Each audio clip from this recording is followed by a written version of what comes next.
Hello everyone. आज हम periodic properties में एक बहुत बहुत इंपॉर्टेंट टॉपिक या हम ये कह सकते हैं पूरा हार्ट, पीरियोडिक टेबल का हार्ट जिसको हम बोल सकते हैं, जिससे सारे के सारे पीरियोडिक टेबल के एलिमेंट्स चलते हैं, कंपाउंड्स बनाते हैं, वो सब पी ब्लॉक के एलिमेंट से ही बनाते हैं। कैसे बनाते हैं? पहली चीज, वो रिएक्शंस बेस्ड होते हैं, मतलब उसकी केमिकल प्रॉपर्टीज है। दूसरा, क्यों बनाते हैं, वो उनकी फिजिकल प्रॉपर्टीज और उनकी केमिकल रिएक्शंस दोनों के बेस्ड बातें हैं, जिनके बारे में हम कंप्लीट डिस्कशन करेंगे। पहली चीज, बहुत सारे बच्चों को डाउट होता है कि इसमें रिएक्शंस बहुत ज्यादा हैं, तो हम उन रिएक्शंस को कैसे याद करें।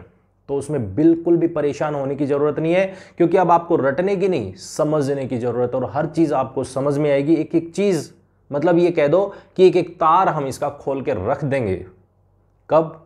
समझ बना के। ठीक है, तो हमें कॉन्सेप्ट समझना है। दूसरा, ये भी नहीं है कि आपको ये सोच के चला जाएगा, अभी जितना भी पढ़ाया जाएगा उसमें ये समझ के चला जाएगा कि आपको कुछ भी नहीं आता है, आपको पीरियोडिक प्रॉपर्टीज भी नहीं पता है, और आपको किस तरीके से ट्रेंड्स बनते हैं, किस तरीके से ट्रेंड्स घटते हैं, बढ़ते हैं, और किस तरीके से कंपाउंड बनते हैं, उनके बारे में आपको कुछ भी नहीं पता है।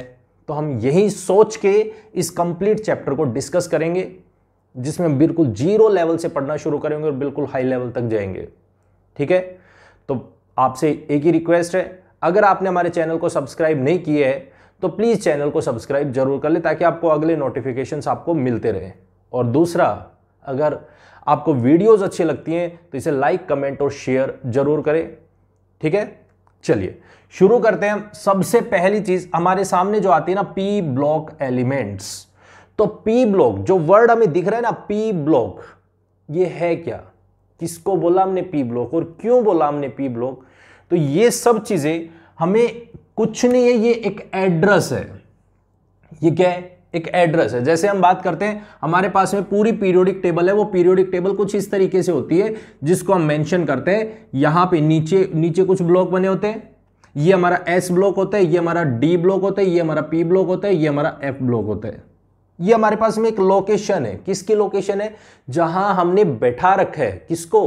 कि भाई आप यहां बैठे रहो, एलिमेंट्स बैठे हैं। अब उनके भी कुछ कुछ ये कह सकते हैं कि गली है, मोहल्ले हैं, ये हमने बना रखे हैं कि इसका मोहल्ला, अगर यदि ये इस मोहल्ले का है, एलिमेंट्स अगर यदि इस मोहल्ले से आते हैं, इस डिस्ट्रिक्ट से आते हैं, या इस सिटी से आते हैं, आप कुछ भी कह सकते हो, तो इनको हम बोलेंगे पी ब्लॉक के एलिमेंट्स। यहां पर अगर यदि वो सिचुएटेड है तो हम इनको डी ब्लॉक कहेंगे, और यहां पर सिचुएटेड है तो हम इनको एस ब्लॉक कहेंगे।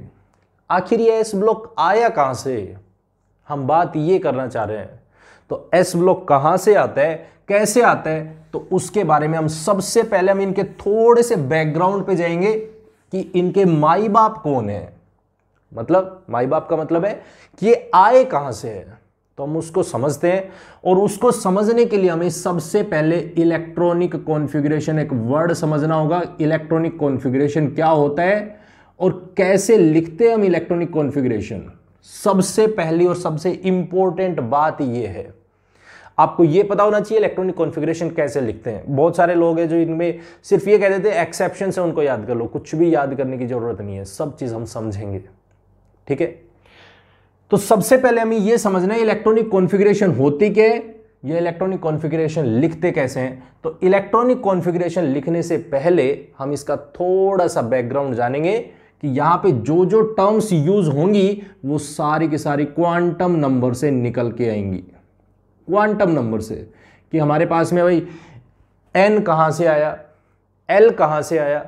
ठीक है, तो वो सब चीजें हमें पहले जाननी है, पहले वो समझनी है। तो हमारा पहला कॉन्सेप्ट है और वो है क्वांटम नंबर। ध्यान से समझना है, बहुत बहुत इंपॉर्टेंट है, बहुत ज्यादा इंपॉर्टेंट होने वाला है। अगर यदि मैं बात करता हूं क्वांटम नंबर्स की, तो हमारे पास में क्वांटम नंबर चार हैं। चार हैं, कौन से? एक तो एन है, that is principal quantum number, principal quantum number. दूसरा L, that is azimuthal quantum number. M, that is magnetic quantum number. और S, that is spin quantum number. ये चार हमारे पास में क्वांटम नंबर हैं। अब ये कैसे हैं, किस तरीके से हैं, तो जरा इसके बारे में हम समझते हैं, इसके बारे में हम सुनते हैं। देखो, सबसे पहले हमने कहा ये जो प्रिंसिपल क्वांटम नंबर है ये है कौन, कौन है ये? तो हमने सबसे पहले इसको क्लासिफाई करना शुरू किया, भाई एन आप कौन हो। हमने ये तो लिख दिया कि क्वांटम नंबर है, बहुत अच्छी बात है, लेकिन ये एन है क्या, किसको बोला हमने एन? तो एन से हम सबसे पहले पूछने गए प्रिंसिपल क्वांटम नंबर, भाई बताओ आप कौन हो, हु आर यू? तो ये एन कहता है मेरी नंबर की तरीके से मेरा नाम लिखा गया है, तो मैं एक नंबर हूं। नंबर मतलब मैं एक डॉन हूं। डॉन ये कह सकते हैं हम, डॉन है। इसी के बेसिस पे हमें सब कुछ लिखना पड़ता है। जब तक हमें ये एन नहीं पता है तो हम कुछ भी नहीं लिख सकते, कुछ भी नहीं लिख सकते हैं।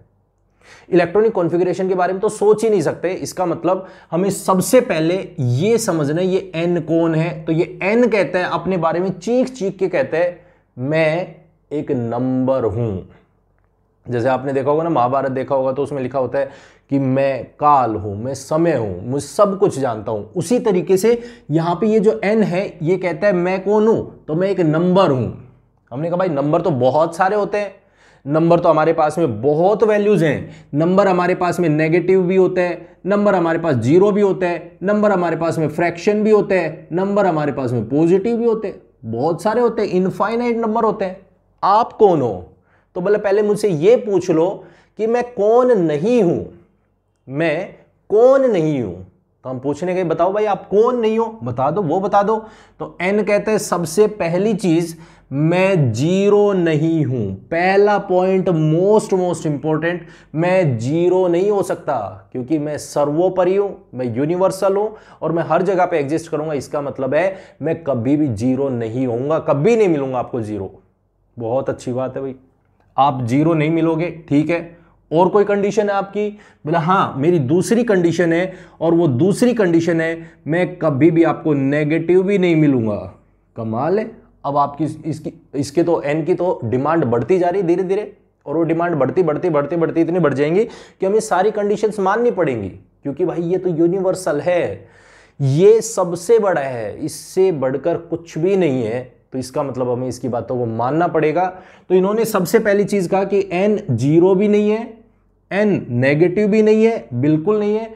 तीसरा, एन कह रहे हैं मैं फ्रैक्शन भी नहीं हो सकता, मतलब तीसरी कंडीशन भी इन्होंने दे दी कि मैं फ्रैक्शन नहीं हो सकता। इसका मतलब यह है मैं क्या हो सकता हूं। फिर हमने कहा भाई जब सब कुछ ही कटता जा रहा है तो फिर आप ये बताओ आप हो क्या सकते हो।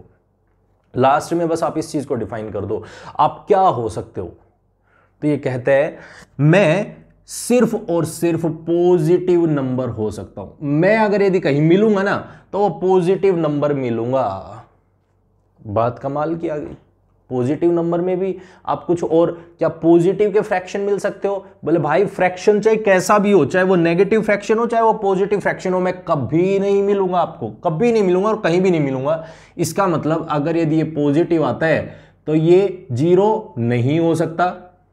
क्या हो सकता है फिर? इसका मतलब ये हो सकता है 1 2 3 4 5 एंड सो ऑन। बोला मैं इनफाइनाइट तक जा सकता हूं, उसके बाद में मैं कुछ भी जा सकता हूं। मैं पॉजिटिव मिलूंगा और पॉजिटिव के बाद में मैं कहीं भी जा सकता हूं, कहीं भी चले जाओ। बहुत बढ़िया।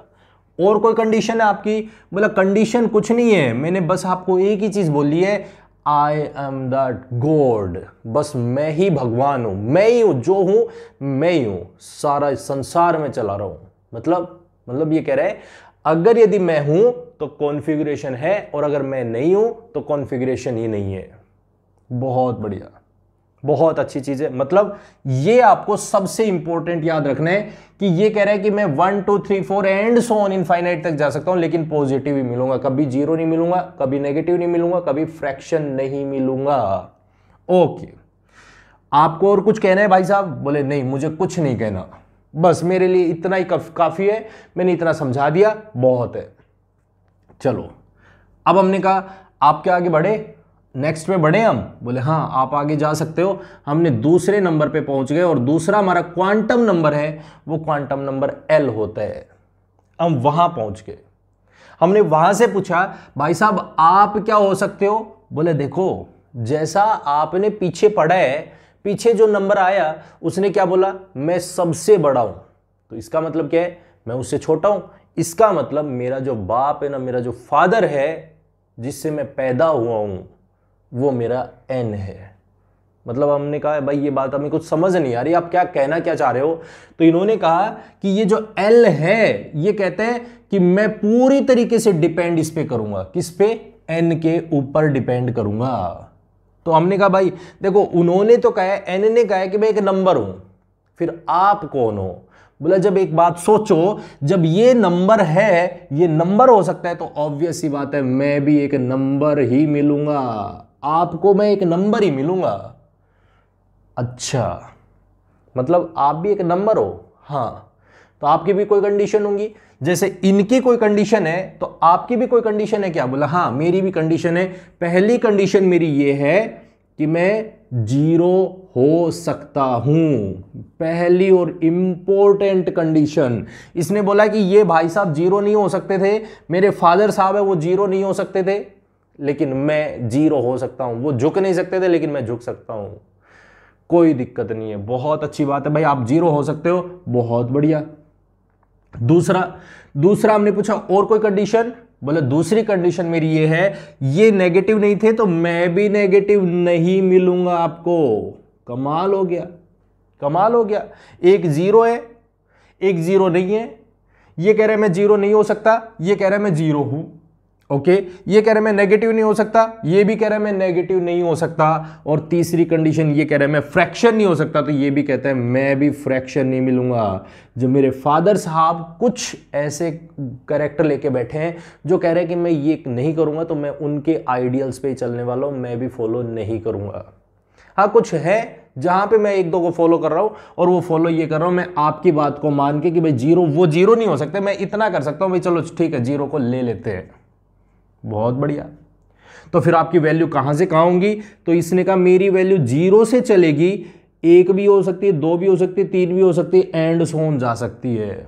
मतलब जीरो से चल के एक दो तीन एंड सोन इनफाइनाइट जा सकते हैं। बहुत बढ़िया, बहुत अच्छे। अब हमने पूछा कि भाई एक बात बताओ, एक चीज हमें समझ नहीं आई। आप ये कह रहे हो कि मैं, ये मेरा फादर है वो n है। हाँ, तो आप कभी अपने फादर से बड़े हो सकते हो क्या। बोले यार आप कमाल कर रहे हो, आप इतना भी नहीं जानते, आपको एज डिफरेंस भी नहीं पता है क्या। फादर कभी भी बेटे से छोटा बड़ा हो सकता है क्या। फादर कभी भी बेटे से बड़ा हो सकता है क्या। बेटा कभी भी फादर से बड़ा हो सकता है क्या। ऐसे समझ लो, उल्टा बोल गए थे पहले। तो अगर यदि हम इस बात को समझें तो हमें यह बोला कि अगर यदि मैं इनका बच्चा हूं तो मैं कभी भी इनसे बड़ा हो ही नहीं सकता। इसका मतलब है L की वैल्यू कभी भी बड़ी नहीं हो सकती है। तो कहां से चलेगी, जीरो से चल के जाएगी और n-1 तक चल के जाएगी, n-1 तक। अब कितनी भी वैल्यूज हो सकती हैं, कितनी भी वैल्यूज हो, 10 है तो 9 तक हो सकती है, 20 है तो 19 तक हो सकती है, इससे छोटी मिलेगी, एक वैल्यू छोटी मिलेगी। बात क्लियर है। तो ये जीरो से चलेगा और इतनी वैल्यूज को ये फॉलो करेगा। बहुत बढ़िया। जैसे हमने इसके बारे में लिखने की कोशिश की, पूछा हमने भाई अगर यदि मान लो सपोज करो n की वैल्यू 1 है, n की वैल्यू 1 है, तो L आप क्या क्या हो सकते हो। बोले देखो जीरो हो सकता हूं, बिल्कुल हो सकता हूं, जीरो तो मैं हूं ही, जीरो तो मैं हो ही सकता हूं भाई, एक से छोटा ही है। एक हो सकता हूं क्या, बोले ना आप एक नहीं हो सकते। क्यों, क्योंकि मैं एक हो गया तो n और L दोनों बराबर हो गए। तो इसने हमारे पास में तीसरी कंडीशन कह दी कि भाई हमारी दोनों की जो एज है ना वो कभी बराबर नहीं हो सकती। पहली और मोस्ट इंपॉर्टेंट कंडीशन इसने दे दी, मेरी वैल्यू कभी भी n के बराबर नहीं हो सकती। और दूसरा इसने कहा कि मैं कभी भी L से भी बड़ा, n से भी बड़ा नहीं हो सकता। L कह रहा है कि मैं कभी भी n से बड़ा नहीं हो सकता। इसका मतलब ये दोनों कंडीशंस हमें माननी पड़ेंगी। ये बहुत इंपॉर्टेंट है, इसको ध्यान रखना पड़ेगा हमें। n की वैल्यू कभी भी एक दूसरे के, n और L बराबर नहीं हो सकते, और n की वैल्यू कभी भी छोटी नहीं मिलेगी आपको L से। क्लियर हो गया पॉइंट, एकदम क्लियर हो गया। यस। तो हमने यहां से लिखा, जैसे मान लो सपोज करो n की वैल्यू मैंने कहा 3 है, तो L वैल्यू क्या क्या हो सकती है, L वैल्यू 0 हो सकती है, L वैल्यू 1 हो सकती है, L वैल्यू 2 हो सकती है। क्या कभी 3 होगी, 3 होगी? नहीं, बिल्कुल नहीं हो सकती। क्यों नहीं हो सकती? क्योंकि दोनों बराबर नहीं हो सकते। ये इसने बोला है पहले, ये दोनों बराबर नहीं हो सकते कभी भी। बात क्लियर हो गई? एकदम क्लियर हो गया। तो ये हमारा second quantum number. Third quantum number पे पहुंचे हम, और थर्ड क्वांटम नंबर हमें क्या एक्सप्लेन करता है और क्या चीज बताता है? थर्ड क्वांटम नंबर है दैट इज m, और उसको बोलते हैं magnetic quantum number. Magnetic quantum number. अब ये भाई साहब क्या कहते हैं, ये अपने एक अनोखे रोल में, ये तो अब वही बात है ना, आप एक इस तरीके से समझ सकते हो, सबसे ऊपर दादा, फिर उसके दादा, फिर उसका बच्चा, फिर उसका भी बच्चा, मतलब इस तरीके से एक रिलेशन चल रहा है। इससे पूछा भाई m आप कौन हो? तो बोला मैं इसका बच्चा हूं। किसका? एल का। एल एजीम्यूथल क्वांटम नंबर का बच्चा हूं मैं। मतलब हम कह रहे हैं यार एक बात बताओ, इसका मतलब आप एन के क्या हो? बोले मैं तो ग्रैंडसन हूं। तो ग्रैंडसन हो किसका? एन का ग्रैंडसन हूं। ठीक है भाई, ये तो एक ब्लड रिलेशन चल रहा है इन दोनों के बीच, इन तीनों के बीच में एक ब्लड रिलेशन चल रहा है। सबसे बड़ा ये मतलब इसका कौन? ग्रैंडपा, ये इसके फादर, और ये सबसे छोटे बच्चे हैं ये। इसका मतलब एम से पूछा आप कौन हो? बोले मैं मैग्नेटिक क्वांटम नंबर हूं। बहुत अच्छी बात है, मैग्नेटिक क्वांटम नंबर तो ठीक है, लेकिन आप ये बताओ, ये जो आपके फादर साहब हैं, ये जो आपके ग्रैंडपा हैं, ये सारे के सारे नंबर थे, तो आप कौन हो? बोला जब एक बात सोचने वाली है, आप इतना तो दिमाग लगा ही सकते हो, जब ये नंबर हैं तो मैं कौन से खेत की मूली हूं, मैं भी तो नंबर ही मिलूंगा। बहुत बढ़िया, वेरी गुड। हमने अब दूसरी चीज पूछी इनसे, भाई आपके फादर साहब कह रहे हैं मैं जीरो हो सकता हूं, और आपके ग्रैंडपा कह रहे हैं मैं जीरो नहीं हो सकता, तो आप कौन हो? आप क्या हो सकते हो? बोले भाई देखो, हमें घुलना मिलना अच्छा लगता है, हमें पसंद है, ये जो जो कंडीशंस रखते हैं उसमें कुछ कुछ मैं सोच सकता हूं। तो इसने कहा मैं सबसे पहली चीज तो ये मैं जीरो हो सकता हूं। जब मेरे फादर साहब कह रहे हैं ना कि मैं जीरो हो सकता हूं, तो ऑब्वियस ही बात है मैं भी जीरो हो सकता हूं।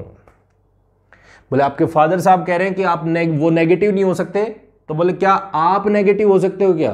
बोले हाँ, मैं दूसरी कंडीशन ये भी आपकी कुछ मान सकता हूं कि चलो ठीक है मैं नेगेटिव हो जाता हूं। देखो कमाल का रिलेशन देखो, पहला कह रहा है मैं तीनों में से कोई कंडीशन नहीं, दूसरा कह रहा है मैं जीरो हो सकता हूं लेकिन बाकी की दो कंडीशन नहीं, और तीसरा कह रहा है कि मैं जीरो भी हो सकता हूं, नेगेटिव भी हो सकता हूं, और तीसरा हमने पूछा इससे क्या आप फ्रैक्शन होगे क्या? बोले ना भाई ना, आप तो तुम तो ये जबरदस्ती करने लग गए हो हमारे साथ में, तुम तो जबरदस्ती करने लग गए हो हमारे साथ में, तुम तो सब चीजों को थोपने लग गए हो।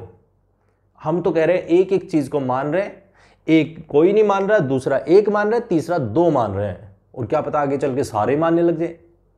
बात क्लियर है? तो यहां से हमारे पास में ये बोला मैं फ्रैक्शन नहीं मिलूंगा आपको, नेगेटिव बिल्कुल मिलूंगा, जीरो बिल्कुल मिलूंगा।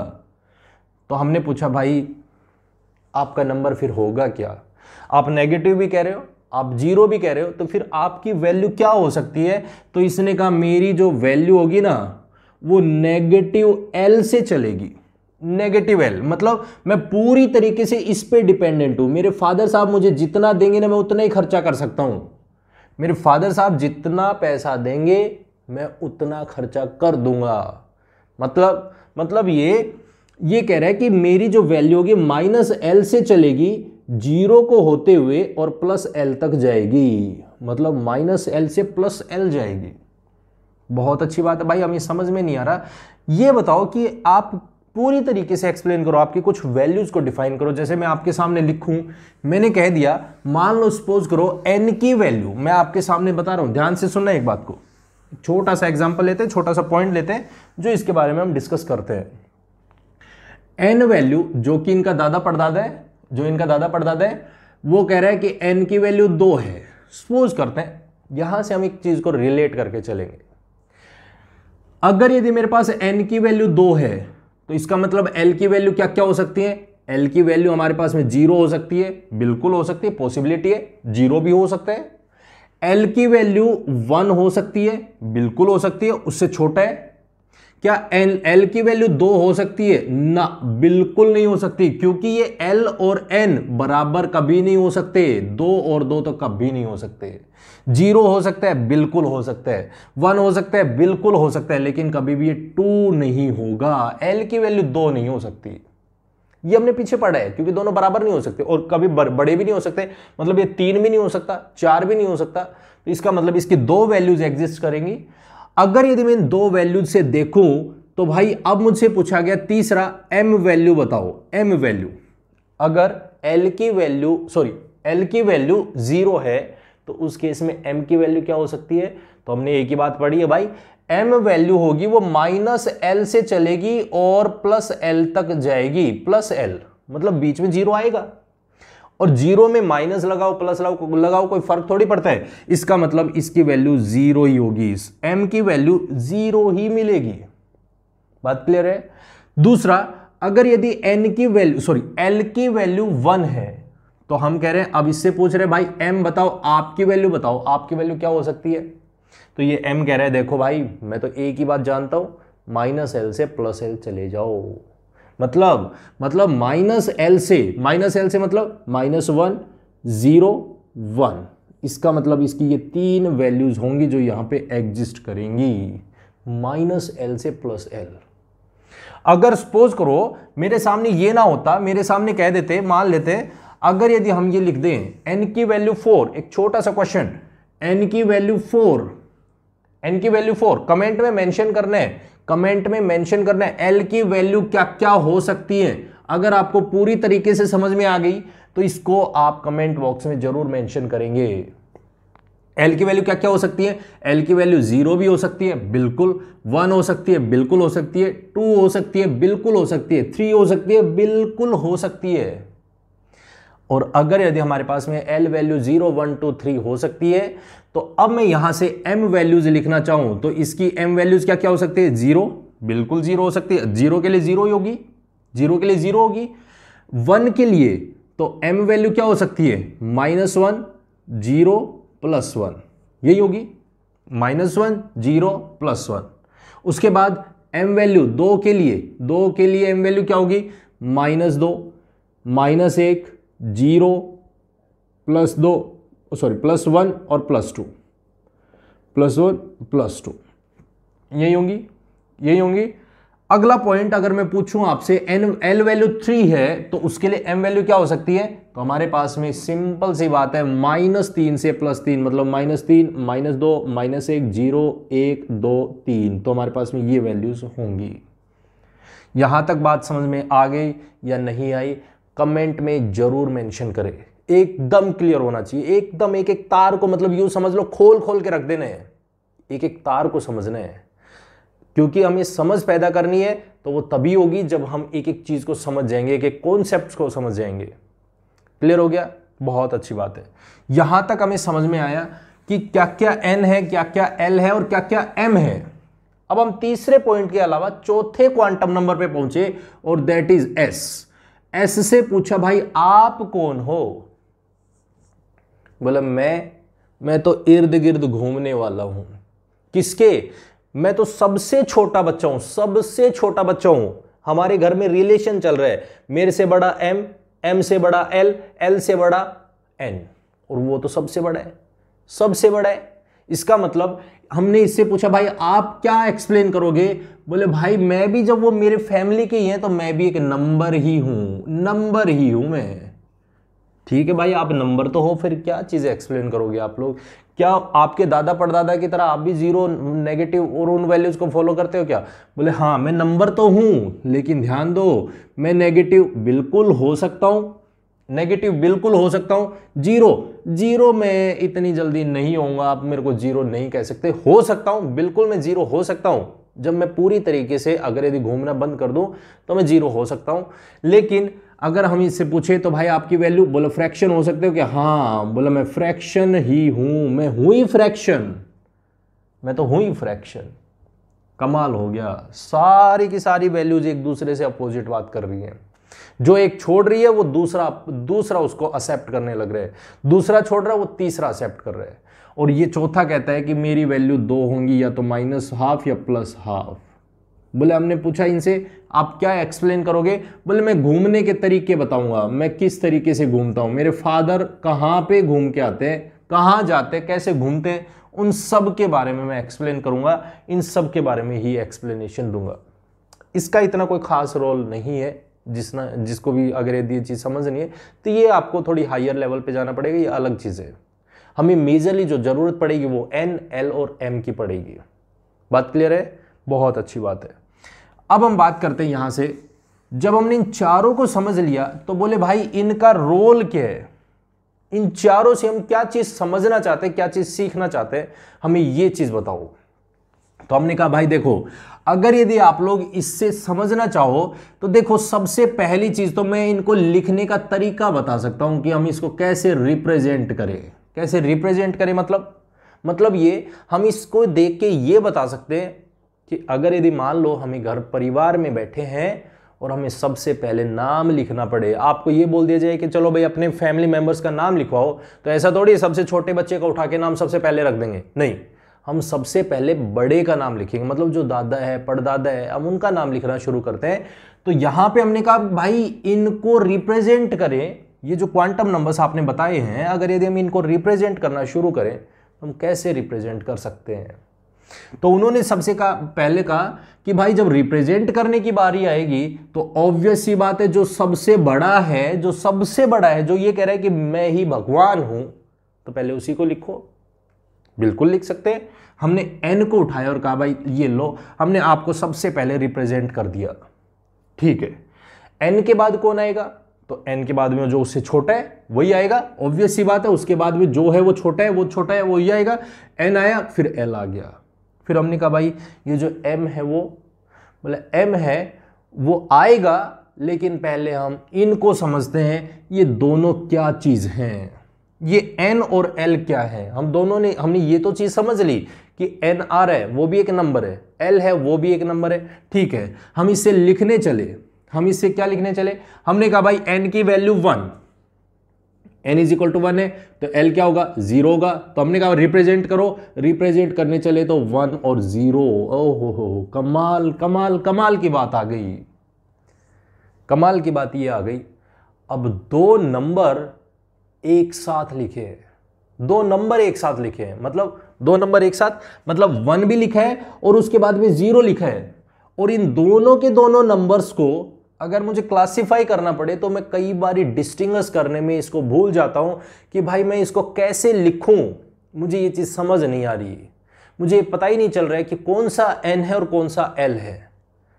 मैं इसको क्लासिफाई करने के लिए, मैं इसको समझने के लिए हमारे पास में एक और तरीका बनाया, और वो तरीका ये बना दिया कि बोले भाई देखो, अब आप इन दोनों को, क्योंकि दोनों नंबर हैं तो इन दोनों को डिस्टिंग्विश नहीं कर सकते, हम दोनों को डिस्टिंग्विश नहीं कर सकते। जैसे हमने कोई नाम लिखा, अगर दोनों के नाम सेम है, दोनों के नाम सेम है, तो हमें उन दोनों को क्लासिफाई करना पड़ेगा, दोनों को क्लासिफाई करना पड़ेगा, अलग अलग डिफाइन करना पड़ेगा। हाँ भाई ये कौन सा है, ये वाला कौन सा है। तो उसके लिए हमारे पास में जो रूल आया, और वो रूल ये आया कि ये जो एल कहते हैं, बोले भाई अब परदादा का नाम तो चेंज करने से रहे, वो तो परदादा हैं, वो तो हमारे बहुत बड़े बुजुर्ग हैं, हम उनका नाम चेंज नहीं करेंगे, क्योंकि वो तो कह रहे हैं कि मैं सर्वोपरि हूं। इसका मतलब है कि मैं ही थोड़ा सा अपने आप को चेंज करता हूं, मेरे नाम में बदलाव लाता हूं मैं। तो एल पहुंच गया, बोले बदलाव लेके आएंगे, किसका बदलाव लेके आएंगे? तो एल कह रहा है कि मैं मेरे नाम में चेंजमेंट लेके आता हूं। मेरी वैल्यू 0 आती है, मेरी वैल्यू 1 भी होती है, 2 भी होती है, 3 भी होती है, एंड सोन 4 भी होती है, एंड सोन नीचे हम जा सकते हैं। तो बोला मैं ना अब की बार एक काम करता हूं, मैं नंबर को रिप्रेजेंट, नंबर ही है, मैं हूं तो नंबर ही, लेकिन इस नंबर को ना मैं थोड़ा सा रिप्रेजेंट करवाना शुरू कर देता हूं। मैं इसको एक अलग नाम से जानने की कोशिश करता हूं, और वो अलग नाम क्या होगा? वो अलग नाम एस होगा। 0 होगा तो इसका मतलब मैं उसको एस लिख दूंगा, 0 होगा तो मैं उसको क्या लिख दूं? एस लिख दूं। बहुत बढ़िया। 1 होगा तो मैं इसको P लिख दूं, अगर 2 होगा तो मैं इसको D लिख दूं, 3 होगा तो मैं इसको F लिख दूं, 4 होगा तो इसको G लिख दूं, एंड सो ऑन मैं इसको चल सकता हूं। मतलब अब मेरे पास में एक बहुत ही बढ़िया और बेहतरीन तरीका दे दिया, और वो ये दे दिया, बोले अब L वैल्यू को 0 1 2 3 से मत लिखो, उसको S P D F से लिखना शुरू कर दो। और यहां से हमारे पास में शुरुआत होती है रिप्रेजेंटेशन ऑफ ऑर्बिटल्स। कहां पे प्रेजेंट है, कौन कहां प्रेजेंट है, कैसे प्रेजेंट है, और किसके साथ जुड़ा हुआ है, वो सब चीजें एक्सप्लेन करके देता है हमारे पास में यहां से। और जब हम इसको लिखने चलते हैं ना, लिखने चलते हैं, तो जब मैंने ये कहा, देखो ध्यान से देखना, अब इस बात को ध्यान से समझना, बहुत जरूरी चीज यहां से शुरू होने वाली है, सबसे ज्यादा इंपॉर्टेंट चीज शुरू होने वाली है। हमने बोला n की वैल्यू 2 है, n की वैल्यू 2 है, ठीक है। तो इसका मतलब l वैल्यू क्या क्या हो सकती है, l 0 हो सकता है, l 1 हो सकता है, l 1 हो सकता है, 0 हो सकता है, 1 हो सकता है। और अगर यदि l 0 है तो हम इसको जब रिप्रेजेंट करते हैं तो n और l से करते हैं, तो अब की बार मैं इसको 2 और 0 नहीं लिखूंगा, नहीं, क्योंकि 0 की रिप्रेजेंटेशन हम s से करते हैं, तो अब इसका नाम हो जाएगा 2s। हम इसको 1 से रिप्रेजेंट कर रहे हैं, अब 1 नहीं, 2 1 नहीं, अब ये बन गया 2p, क्योंकि 1 की रिप्रेजेंटेशन p से होती है, तो हम इसको 2p से लिखेंगे। हम इसको इंडिकेट अब 2p से करेंगे, ना कि हम 2 1 से करेंगे। मतलब अब देखो नंबर एक अल्फाबेट में कन्वर्ट हो गया, कन्वर्ट करना पड़ा हमें। क्यों कन्वर्ट करना पड़ा, क्योंकि इसका नाम दोनों नंबर से बन जाते हैं, तो हम रिप्रेजेंटेशन में कंफ्यूज हो जाते हैं कि कौन सा रिप्रेजेंटेशन किसको रिप्रेजेंट कर रहे हैं। बात क्लियर है। तो हमने यहां पे इसको रिप्रेजेंटेशन दे दी, और वो दे दी 2s 2p। इसका मतलब हमारे पास में एक ऑर्डर पता चलने लग गया, और वो ऑर्डर पता ये चलने लग गया कि हमारे पास में अगर ऑर्बिटल्स बनेंगे तो l, अगर मैं n इज इक्वल टू 1 लिखता हूं, तो इस केस में केवल और केवल l 0 हो सकता है और 0 हो सकता है, तो इसका मतलब ये 1s ही बना सकता है, 1s ही फॉर्मेशन कर सकता है। अगर यदि मैं n इज इक्वल टू 2 की बात करता हूं, तो l की वैल्यू 2 हो सकती है, या तो 0 या फिर 1, या तो 0 हो सकती है या फिर 1 हो सकती है। तो यहां से मैं इसको लिख सकता हूं 2s 2p, यहां से मैं इसको ये लिख सकता हूं। अगर मेरे पास में n इज इक्वल टू 3 है, तो l की वैल्यू 3 हो सकती है, या तो 0 या 1 या फिर 2। 3 है तो उस केस में यही हो सकती है, तो इस केस में मैं इसको रिप्रेजेंटेशन करूं 3s 3p 3d, मतलब ये चीज मैं लिख सकता हूं 3d तक। अगर यदि मैं n इज इक्वल टू 4 लिखूं, तो l की वैल्यू क्या क्या हो सकती है, 0 1 2 3। 4 हो सकती है क्या, नहीं, क्योंकि बराबर नहीं हो सकते ये। इसका मतलब इसको हम लिख सकते हैं 4s 4p 4d 4f। ध्यान से समझ लो, यहां से बहुत बड़ा रीजन आप सीखने वाले हो, बहुत बड़ा रीजन। और वो ये, मैं अगर आपसे बोलूं कि क्या यहां पे 2d एग्जिस्ट करेगा, क्या 2d ऑर्बिटल एग्जिस्ट करेगा क्या, बिल्कुल नहीं करेगा, बिल्कुल नहीं करेगा, दूर दूर तक नहीं करेगा। क्यों नहीं करेगा, क्योंकि 2d ऑर्बिटल एग्जिस्ट अगर करने आ गया तो n इज इक्वल्स टू 2 और l इज इक्वल्स टू 2, और दोनों कभी भी बराबर नहीं हो सकते। इसका मतलब ये 2d कभी एग्जिस्ट नहीं करेगा, कभी एग्जिस्ट नहीं करता। मतलब हमने एक बहुत ही बेहतरीन चीज को समझ लिया, बेहतरीन चीज को जान लिया, कौन एग्जिस्ट करेगा और कौन एग्जिस्ट नहीं करेगा। उसके बाद में हमारे पास में ढेर सारे n इज इक्वल टू 5 तक जाओगे तो ये 4 तक वैल्यू देगा, 0 1 2 3 4 एंड सोन। हम g रिप्रेजेंटेशन नहीं करते, हम सिर्फ s p d f तक ही रिप्रेजेंटेशन करते हैं, और उससे हमें कई चीजें समझ में आ जाती है, और हमें जितनी भी कॉन्फ़िगरेशन बनानी 118 एलिमेंट्स की, वो हम यहीं से समझ लेते हैं। बात क्लियर हो गई, यहां तक बात क्लियर हो गई। अगर यहां तक बात क्लियर हो गई तो कमेंट में जरूर मेंशन करना है, जरूर जरूर बताना है आपको पूरी तरीके से एकदम क्रिस्टल क्लियर हो गया है। ये मत सोच लेना कि आपको वीडियो लेक्चर देख रहे हो, आप ये समझ लो आप सामने बैठे हो, बिल्कुल सामने बैठे हो और फिर पढ़ रहे हो। ठीक है, चलो अब हम पहुंच गए भाई, हमने ये तो पता कर लिया रिप्रेजेंटेशन में n और l, ठीक है। लेकिन अब एक बात आ गई हमारे दिमाग में कि भाई ये तो हमें पता चल गया ये ऑर्बिटल है, ठीक है। हमने पूछा इलेक्ट्रॉन कहां है, फिर इलेक्ट्रॉन कहां है, हम जिसको बिठाना चाह रहे हैं वो तो इलेक्ट्रॉन है। तो बोले इलेक्ट्रॉन बैठा है इसके सर पे, x वैल्यू इसके सर पे बैठा है। भाई ऑब्वियस सी बात है, दादा परदादा है और उनके सर पे बैठेगा, बच्चा आएगा, बच्चा होगा, वो बच्चा कहां जाएगा, वो सर पे बैठेगा, सर पे बैठ के घूमेगा, दादा परदादा की गोदी में खेलेगा। अब ये खेल रहे हैं, इलेक्ट्रॉन कह रहे कहां हूं मैं, तो बोले इलेक्ट्रॉन भाई तू तो सर पे बैठे है। अब बात एक आ गई, किसके सर पे बैठे है, तो सर पे बैठा है एल के सर पे, एल के सर पे। और L है वो कह रहा है मैं तो बदलता रहता हूं, मैं तो वेरी करता हूं, मैं तो घूमता रहता हूं, मैं एक जगह नहीं हूं, मेरी कोई फिक्स वैल्यू नहीं है कि मैं इतना ही मिलूं। मैं कभी S बन जाता हूं, मैं कभी P बन जाता हूं, मैं कभी D बन जाता हूं, मैं कभी F बन जाता हूं। तो मेरी वैल्यूज बदलती रहती है, मैं बदलता रहता हूं। इसका मतलब अगर यदि ये बदलते हैं तो इसकी भी वैल्यू होगी कि कोई ना कोई तो वैल्यू होगी कि भाई कितने वैल्यू S में आए, कितने P में बैठेंगे सर पे, कितने D में बैठेंगे, कितने F में बैठेंगे। तो इसके लिए हमारे पास में तीसरा क्वांटम नंबर आता है जो हेल्प करता है, तीसरा बच्चा आता है जो इनका कहता है भाई मैं बताऊंगा कि इसमें कितना बैठेगा। और वो बताने के लिए जब आते हैं तो M that is magnetic quantum number, और ये कहता है कि मेरी वैल्यू क्या होगी। देखो जरा, L इज इक्वल्स टू 0, तो उस केस में M की वैल्यू 0, M की वैल्यू 0, L की वैल्यू 1, तो उस केस में M इज इक्वल्स टू -1, 0 + 1, यही होगा। अगर यदि उस केस में L इज इक्वल्स टू 2 लेते हैं तो M की वैल्यू क्या हो सकती है, -2, -1, 0, 0 + 1 + 2, यही हो सकता है।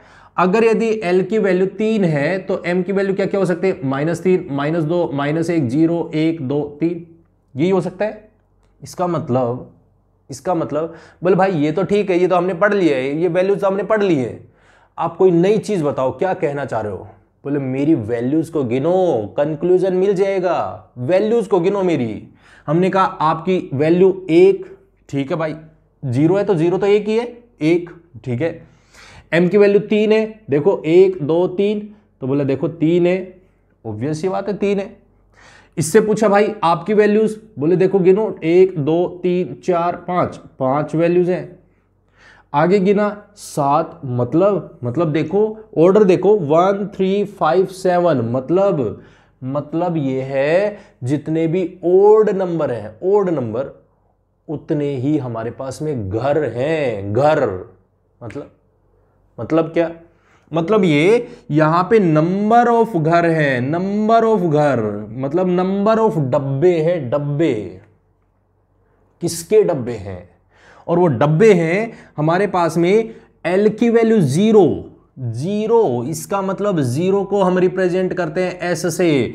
S में डब्बे हैं, वो एक डब्बा है, S में एक डब्बा प्रेजेंट है, मतलब इसमें एक डब्बा प्रेजेंट है।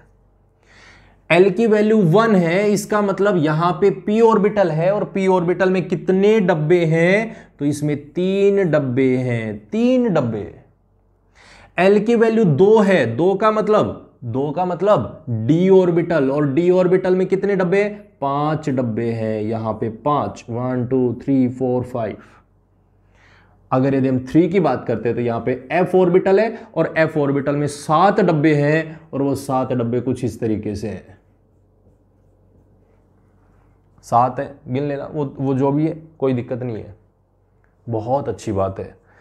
हमने डब्बे भी पता कर लिए कि भाई S के पास में 1 डब्बा, P के पास में 3 डब्बे, D के पास में 5 डब्बे और 7 डब्बे हैं। तो हमने कहा भाई इसमें इलेक्ट्रॉन कितने कितने आ सकते हैं, तो बोला एक डब्बे में 2 इलेक्ट्रॉन आ सकते हैं, मतलब एक ऑर्बिटल में 2 इलेक्ट्रॉन आ सकते हैं, एक डब्बे में 2 इलेक्ट्रॉन आ सकते हैं। तो आप सभी को मल्टीप्लाई कर लेना, अपने आप वैल्यू आ जाएगी। इसका मतलब ये हो गया S ऑर्बिटल में 1 डब्बा, इसका मतलब इसमें मैक्सिमम 2 इलेक्ट्रॉन्स,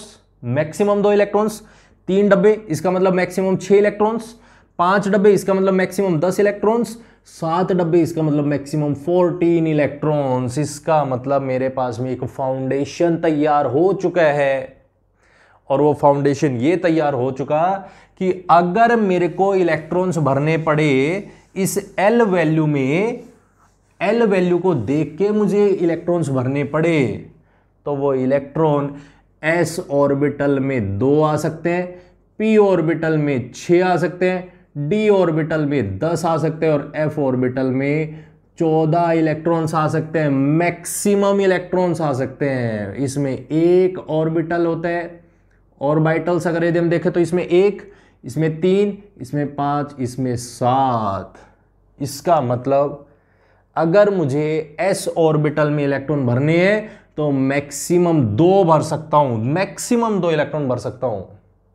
पी में इलेक्ट्रॉन्स भरने हैं तो मैक्सिमम 6 इलेक्ट्रॉन्स भर सकता हूं। डी में अगर इलेक्ट्रॉन भरने हैं तो मैं 10 इलेक्ट्रॉन्स को भर सकता हूं 10 को, और एफ में भरने हैं तो 14 इलेक्ट्रॉन्स को मैक्सिमम भर सकता हूं, मैक्सिमम भर सकता हूं। इसका मतलब अब जरा नाम सुन लेना, नाम सुन लेना। अब हमने पी ब्लॉक एलिमेंट्स पढ़े हैं, और पी ब्लॉक एलिमेंट का नाम जो हम पढ़ रहे हैं ना, पी ब्लॉक, पी ब्लॉक का मतलब ये है, अगर यदि हम इलेक्ट्रॉनिक कॉन्फ़िगरेशन लिखना सीखेंगे, जो हम इलेक्ट्रॉनिक कॉन्फ़िगरेशन का फाउंडेशन अभी तैयार किया है, इलेक्ट्रॉनिक कॉन्फ़िगरेशन हम जो भी लिखेंगे ना,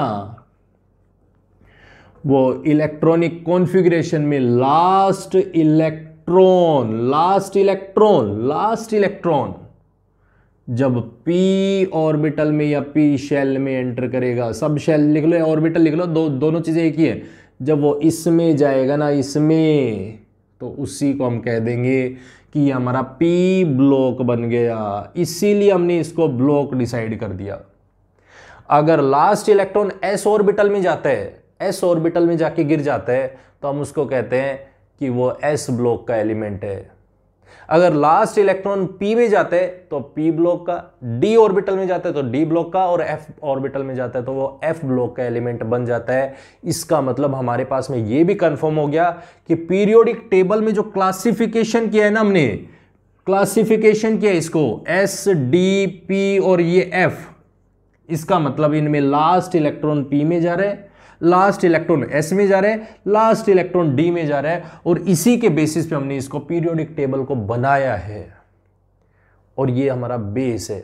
यहां से हमने ये सीखा कि इलेक्ट्रॉन्स को रिप्रेजेंट कैसे करते हैं, उनको हम लिखते कैसे हैं। तो हमारे पास में अगर यदि मुझे लिखना पड़ जाए तो हम उसको ऐसे लिखते हैं n l की पावर x, रिप्रेजेंटेशन है n l की पावर x, ऐसे रिप्रेजेंट करेंगे।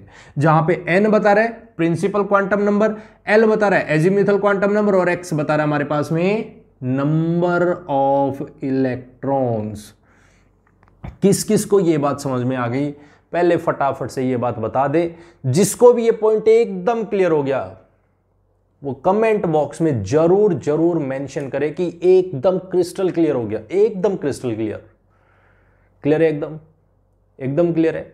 तो हम इसी पार्ट को अब आगे कंटिन्यू करेंगे, जहां पे इलेक्ट्रॉनिक कॉन्फ़िगरेशन लिखना सीखेंगे। ये पूरा फाउंडेशन है, ये तैयार हो गया ना, अगर फाउंडेशन बन गया, बेस बन गया ना, मैं ये कह रहा हूं यहां से इतने क्वेश्चंस आप कर दोगे, इतने क्वेश्चंस के जवाब देना सिखा दूंगा कि आप बिना देखे रात को भी, आप अगर यदि कोई सो रहा है तो भी ये कहेगा हाँ पी ब्लॉक में से तो ये लो कॉन्सेप्ट, अपनी मर्जी से क्वेश्चंस बनाना शुरू कर दोगे।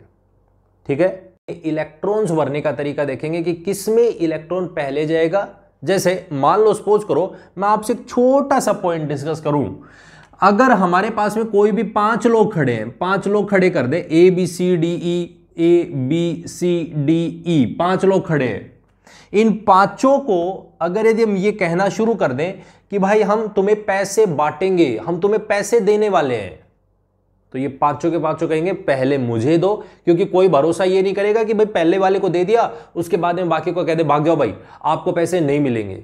इसका मतलब पांचों के पांचों हाथ एक साथ उठाएंगे, एक साथ हाथ उठाएंगे कि भाई पहले पैसे मुझे दो, और ये डी कहेगा पहले पैसे मुझे दो, ई कहेगा, सी कहेगा, वो कहेगा मुझे पैसे दो। मतलब सारे के सारे एक दूसरे को टक्कर मारेंगे कि पैसे तो मुझे मिलने चाहिए, पैसे मुझे मिलने चाहिए, पैसे मुझे मिलने चाहिए। इसका मतलब हमें यहां से इन दोनों की प्रॉब्लम्स को सोल्व करना पड़ेगा, और सोल्व ये करना पड़ेगा कि भाई इनका सारा झंझट ही खत्म करना पड़ेगा। और वो कैसे करें, अब इनमें डिस्ट्रीब्यूशन कैसे करें, हम इन पांचों में ये डिस्ट्रीब्यूशन कैसे करें कि ये अब लड़ाई ना करे, पहले किसको दे और बाद में किसको दे, इस चीज को समझना है। और इसी को हम कहते हैं rules of filling of electrons. हम कौन कौन से रूल्स हैं जिनको हम अप्लाई करें और जिनके बेसिस पे हम इसमें इलेक्ट्रॉन्स को भर सकते हैं। तो यहां से हमारे पास में नए रूल आते हैं और उसी को बोलते हैं इलेक्ट्रॉनिक कॉन्फ़िगरेशन रूल्स। तो अगर यदि वीडियो अच्छी लगती है तो प्लीज लाइक, कमेंट और शेयर किया करो, और साथ में अगर यदि आप नए जुड़े हो तो प्लीज प्लीज प्लीज चैनल को सब्सक्राइब जरूर करें, ताकि आपको हर वीडियोस के नोटिफिकेशंस आपको रेगुलर मिलते रहें। शुरू करते हैं आज का खेल। यहां से बहुत बहुत इंपॉर्टेंट पार्ट आपका बनने वाला है, और यूं समझ लो अब आप धीरे धीरे धीरे धीरे उस कोर कॉन्सेप्ट में एंट्री करने वाले हो जहां से आप सीख बनाना चाहते हो, समझ बनाना चाहते हो। तो शुरू कर रहे हैं N+L रूल। सबसे पहला रूल हमारे पास आता है और इस रूल को हम कहते हैं N+L रूल। क्या समझाना चाहते हैं ये, क्या बताना चाहते हैं ये कि क्या N+L वैल्यू है, किसको बोला हमने N+L रूल। तो यहां से हमारे पास में सबसे पहली चीज इन्होंने कहा, भाई आप N को जानते हो। हमने कहा बिल्कुल जानते हैं, वो तो दादा परदादा था, वो तो दादा परदादा है किसका, वो तो M का, L का फादर है, N है वो तो यूनिवर्सल है, वो तो गॉड है, L का फादर है। इसका मतलब बोला देखो ये हमारे पास में ग्रैंडपा है, ये तो दादाजी है, और ये हमारे फादर साहब हैं, मतलब ये दोनों के दोनों बड़े हैं। तो इसका मतलब है हम इन दोनों की वैल्यूज को, इनकी कितनी वैल्यू है पूरे गांव में, पूरे शहर में कितनी वैल्यू है, अगर यदि हम इन दोनों की वैल्यूज को जोड़ देना तो हमारे पास में वैल्यू निकल के आएगी, क्योंकि दोनों नंबर है, ये भी एक नंबर है, ये भी एक नंबर है। हालांकि इसको रिप्रेजेंट हमने अल्फाबेट से किया है, लेकिन ये भी तो नंबर है और ये भी नंबर है, दोनों ही नंबर है। तो बोले कि देखो सबसे पहला और इंपॉर्टेंट कॉन्सेप्ट, पहला पॉइंट, इन दोनों की वैल्यूज को जोड़ दो, दोनों की वैल्यूज को जोड़ दो। हमने कहा भाई बिल्कुल जोड़ देते हैं, N और L दोनों की वैल्यूज को जोड़ दो। मान लो मेरे पास में 1S है, ठीक है, मैं इसकी वैल्यू को जोड़ता हूं, N की वैल्यू 1 है, S के लिए हमने कहा कि L की वैल्यू 0 होती है, तो 1 + 0 दैट इज इक्वल्स टू तो 1 होता है, बिल्कुल ये लो मैंने जोड़ दिया। अब मैं कह रहा हूं 2S है, 2S के लिए जोड़ो, N की वैल्यू 2 है, L की वैल्यू 0 है, दोनों को जोड़ दिया, इसकी वैल्यू 2 आ रही है। मतलब इनकी वैल्यूज तो धीरे धीरे चेंज कर रही है, बिल्कुल करेंगे भाई, N वैल्यू चेंज होगी तो ऑब्वियस सी बात है चेंज होगा। तो उन्होंने सबसे पहली चीज ये बोली कि भाई अगर आपको, जैसे अब यहां पे भाई 1S भी आ गया, 2S भी आ गया, 2P भी आ गया, 3S भी आ गया, 3D भी आ गया, 3F भी आ गया, 3P भी आ गया, एंड सो ऑन। 3F तो होता ही नहीं है, 4S, 4P, 4D and so on, ढेर सारे ऑर्बिटल्स पड़े हुए हमारे पास में। अब ये कह रहे हैं पहले इलेक्ट्रॉन किसको दें। धर्म संकट आ गया हमारे सामने कि अगर हमें इलेक्ट्रॉन देना पड़ा तो पहले इलेक्ट्रॉन किसको दें। समझने की बात आई तो हमें बोला गया अगर इलेक्ट्रॉन देने पड़े तो उस केस में आपको इसमें N+L रूल लगा देना है, बिना सोचे समझे N+L रूल लगा देना है। हमने कहा भाई लगा के देखते हैं, चलो अप्लाई करके देखते हैं, N+L रूल को जोड़ के देखते हैं, वैल्यू अप्लाई करते हैं इस पे। तो जैसे हमने N+L रूल लगाया तो इन्होंने अपनी बात कह दी, और वो ये कही जिसकी वैल्यू हायर होगी, जिसकी वैल्यू हायर होती चली जाएगी वो धीरे धीरे अपने क्रम में बढ़ेगी। हायर में मतलब 1 2 3 4 5 एंड सो ऑन, ऐसे बढ़ती जा रही है, और जो बड़ा है ना उसको बाद में दो, जो छोटा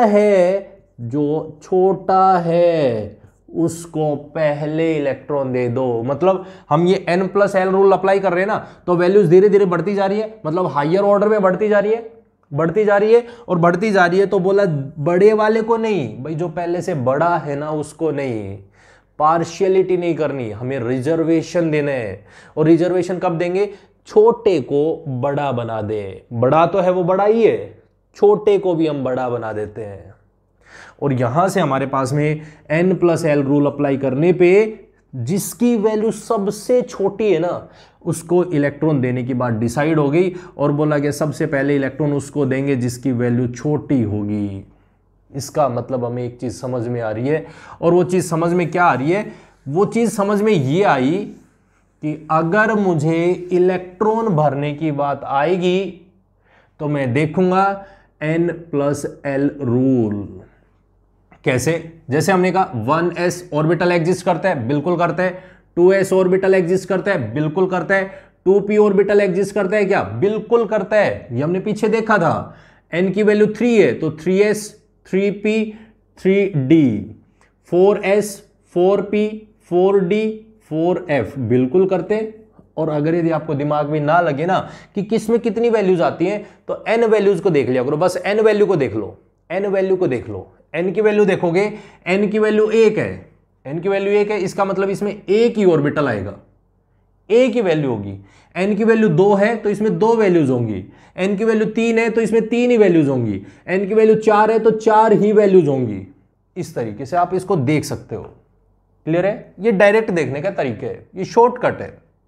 अब हम पूछ रहे हैं कि भाई इलेक्ट्रॉन किसको दे पहले, हमारे पास में तो ढेर सारे और भी नीचे ढेर सारे हैं, तो किसको इलेक्ट्रॉन पहले दे? तो वो कहते हैं n प्लस एल रूल लगाओ जरा, n plus l, 1 plus 0 that is equals to 1, 2 plus 0 that is equals to 2, 2 plus 1 that is equals to 3, 3 plus 0, 3 plus 0 that is equals to 3। अरे बाप रे बाप रे बाप, बाप रे बाप, दादा रे दादा, गड़बड़ हो गई। और गड़बड़ ये हो गई, यहां पे हमें ये दिख रहा है कि देखो 1 ठीक है, बिल्कुल छोटा है, 1 बिल्कुल छोटा है, ओके, किससे? 2 से, 2 से छोटा है, 2 छोटा है 3 से, लेकिन 3 की वैल्यूज तो 2 2 आ रही है, 2 2, 2p भी और 3s भी दोनों बराबर खड़े हैं, 2p भी खड़े हैं, 3s भी खड़े हैं, दोनों बराबर लेवल पे खड़े हैं। और अब ये दोनों लड़ाई कर रहे हैं कि पहले इलेक्ट्रॉन किसको दोगे, 2 इलेक्ट्रॉन किसको दोगे पहले। अब धर्म संकट आ गया हमारे सामने, और वो ये आ गया कि भाई अब 3 वैल्यू पे 2 लोग खड़े हैं, एक 2p एक 3s। अब इनमें से इलेक्ट्रॉन कैसे दें? आपने ये बात तो बिल्कुल कह दी कि n प्लस एल वैल्यू जोड़ दो, हमने जोड़ दिया तो हमने कहा भर दो, जिसमें छोटी वैल्यू आ रही है उसको भर दो, भर दिया। अब इलेक्ट्रॉन किसको दें?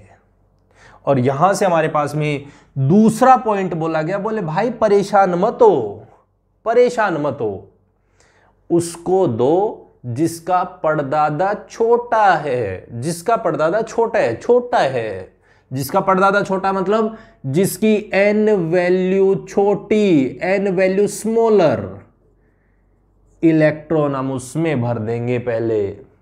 किसमें भर देंगे? इलेक्ट्रॉन हम उसमें भर देंगे जिसमें n वैल्यू छोटी होगी, स्मॉलर होगी, स्मॉलर होगी। इसका मतलब अगर मुझे भरना पड़ा तो 2p में 2 छोटा है और 3s में 3 बड़ा है, इसका मतलब मुझे पहले इलेक्ट्रॉन भरना पड़ा। तो मैं यहां से ऑर्डर देखना शुरू करता हूं, इसी को हम बोलते हैं एनर्जी का ऑर्डर। एनर्जी का ऑर्डर जरा इसको भी समझेंगे, 1s, फिर उसके बाद 2s, उसके बाद में 2p, उसके बाद में 3s, फिर बढ़े आगे 3p, 3p में n is equal to 3 plus 1 that is equal to 4। यहां देखो 4s, 4s में भी 4 plus 0 that is equal to 4। यहां देखो 3d मतलब 5 आएगा, यहां पे कैलकुलेट कर लेना, 5 आएगा यहां पे। मतलब ये है जैसे जैसे आप आगे बढ़ोगे तो n प्लस एल रूल पे बेस्ड आप सोल्व नहीं करोगे, किसके बेस पे भी देखोगे? n वैल्यू को देखना शुरू करोगे, क्योंकि यहां पे 5 5 4 4। अब n वैल्यू को देखो, जिसकी वैल्यू छोटी पहले इलेक्ट्रॉन उसमें, पहले इलेक्ट्रॉन उसमें। बात क्लियर हो गई? एकदम क्लियर हो गई। और ये तो हमने पीछे पढ़ा ही था कि किस में कितने आएंगे, वो चीज तो हम देख चुके हैं। तो हमारे सामने यहां पे पॉइंट निकला, और वो पॉइंट निकला कि अब हमने इलेक्ट्रॉन भरना सीख लिया है मेरे भाई, किसको पहले देंगे और किसको बाद में देंगे। तो हमारे पास में यहां से एक फाउंडेशन बन गया इलेक्ट्रॉन्स भरने का। अगर मेरे सामने 2 लोग खड़े हैं 2s और 1s, और मुझे इलेक्ट्रॉन भरना पड़ जाए तो पहले इलेक्ट्रॉन मैं उसमें भरूंगा जो छोटा है। अगर मेरे सामने दोनों सेम n वैल्यू के हैं, सेम n वैल्यू बोला है, सेम n वैल्यू, जैसे 2s और 2p, तो किस में भरने हैं? तो दोनों की वैल्यू जोड़ के s ऑर्बिटल, यहां पे 2s यहां पे 2p, 3 वैल्यू है तो हम 2s में पहले भरेंगे, 2p में बाद में भरेंगे। और अगर किसी केस में दोनों बराबर हैं, दोनों केस में दोनों बराबर हैं, एक तो 2p और एक 3s, तो इस केस में हम n वैल्यू को छोटा मानेंगे, n वैल्यू छोटी है उसमें हम इलेक्ट्रॉन पहले भरेंगे। मतलब इलेक्ट्रॉन को फिल करने की टेंडेंसी भी हमें पता चल, रूल पता चल गया। और उसके बेस पे अब हम क्लासिफाई करना शुरू करते हैं, इलेक्ट्रॉन्स के बारे में भरना शुरू करते हैं, इलेक्ट्रॉनिक कॉन्फ़िगरेशन लिखना शुरू करते हैं। कहाँ मिलेगा, कौन मिलेगा, कैसे मिलेगा, उन सब के बारे में अब सीखेंगे।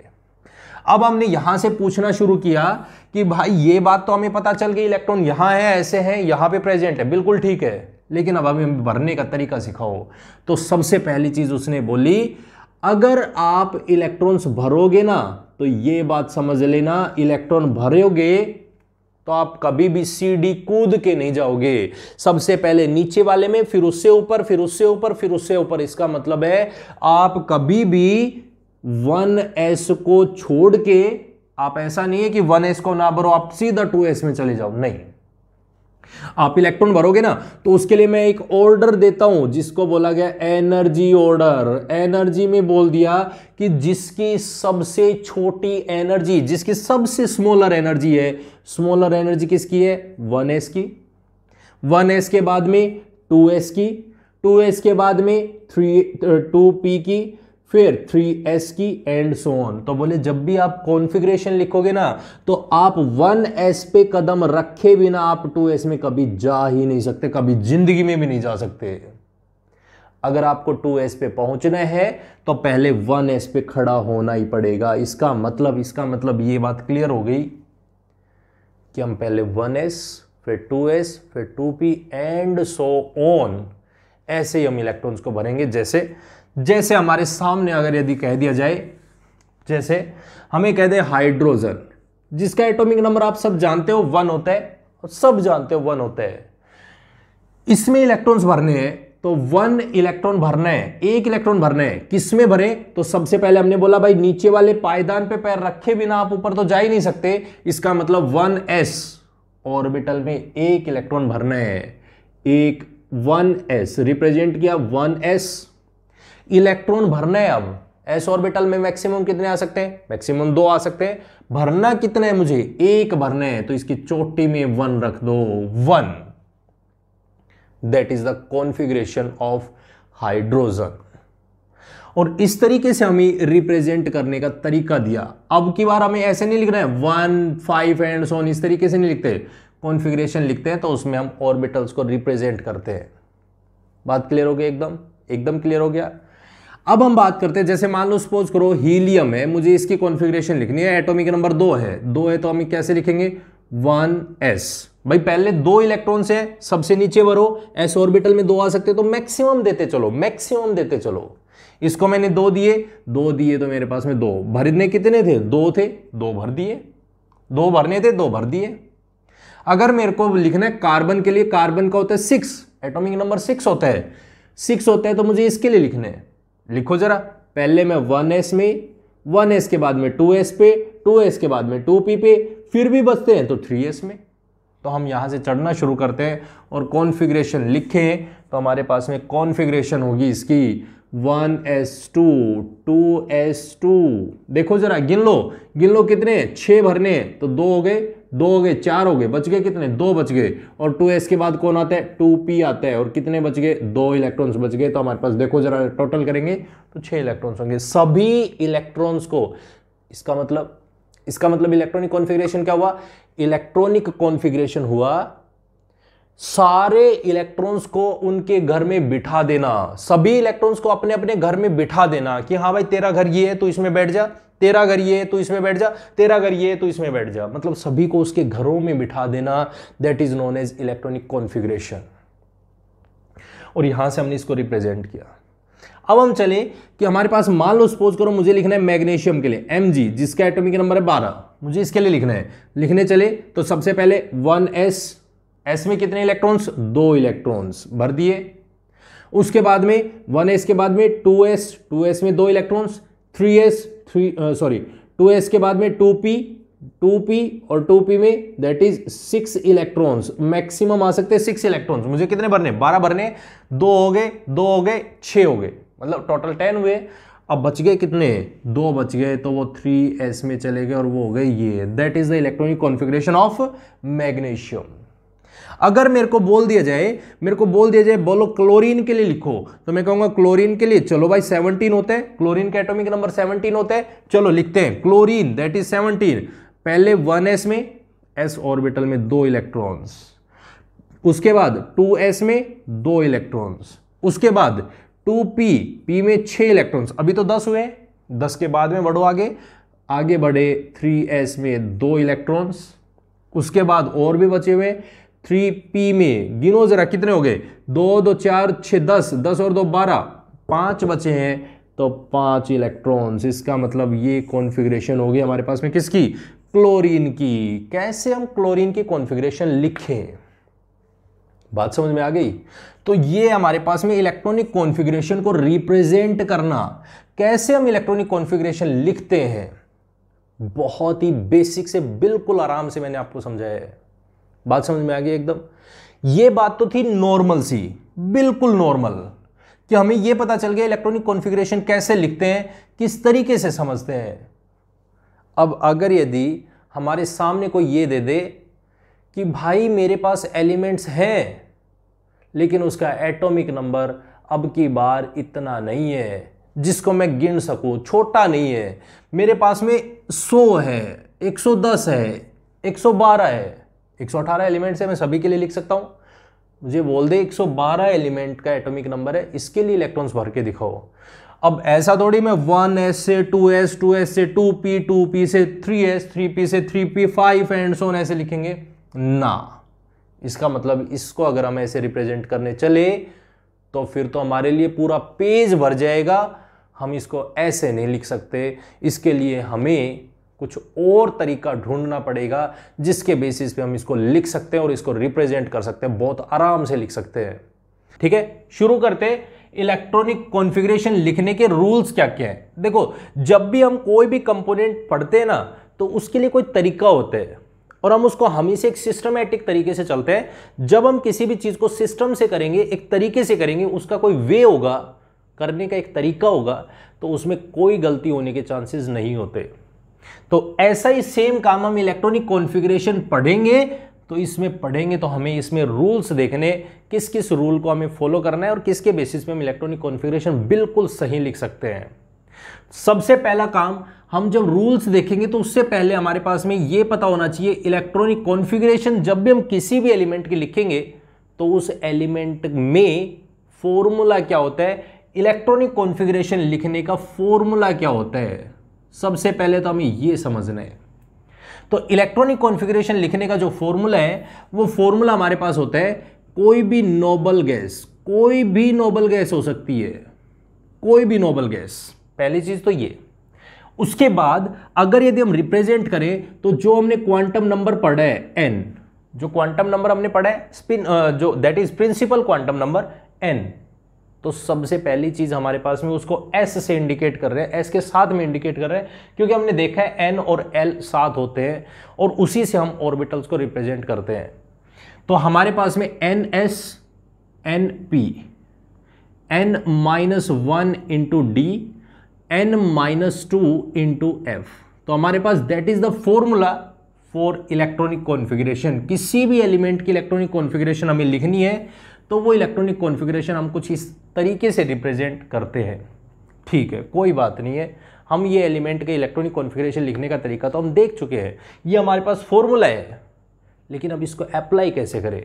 सबसे पहला हमारे दिमाग में आ रहा है ये नोबल गैस क्या है, क्या है नोबल गैस और कौन सी नोबल गैस हम ले। हमारे पास में कितनी नोबल गैसेज है, तो हम कहते हैं हमारे पास में total number of noble gases है, वो total number of noble gases है वो 7 हैं। कौन कौन सी हैं, helium, neon, argon, krypton, xenon, radon और लास्ट में UuO, जिसका नंबर ध्यान से सुनना, बहुत बहुत इंपॉर्टेंट है।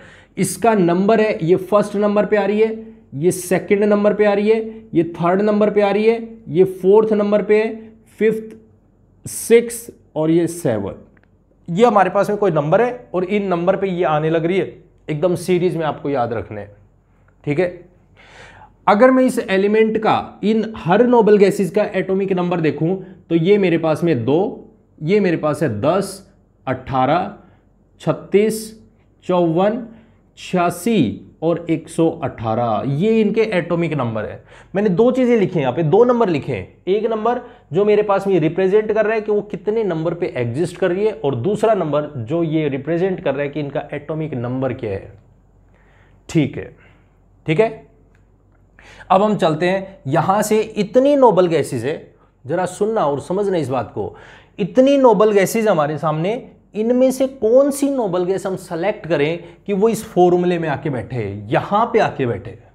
तो तो उसके लिए हमारे पास में सबसे पहला और फर्स्ट और सबसे इंपॉर्टेंट रूल है, जब भी मुझे इलेक्ट्रॉनिक कॉन्फ़िगरेशन लिखनी है तो उसके लिए सबसे पहला काम, जो भी एलिमेंट है उस एलिमेंट में नंबर ऑफ इलेक्ट्रॉन्स चेक करो, नंबर ऑफ इलेक्ट्रॉन्स कितने प्रेजेंट हैं। फर्स्ट रूल क्या, जब भी कोई एलिमेंट हमें इलेक्ट्रॉनिक कॉन्फ़िगरेशन लिखवाएगा तो उस एलिमेंट में नंबर ऑफ इलेक्ट्रॉन्स चेक करो।